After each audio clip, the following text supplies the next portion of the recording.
கல்கி அவதாரம். அந்த அவதாரம் எப்போது எடுக்கப் போகிறீர்கள்? கலி முற்றும் போது.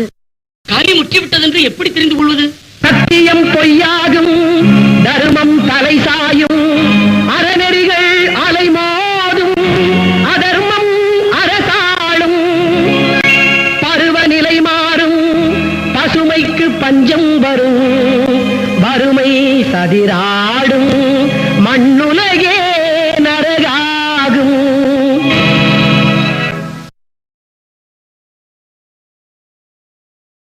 அது முட்டிய கலியின் அடையாளம், அதன் முடிவே கல்கி அவதாரம். அது முத்திய கலியின் அடையாளம்.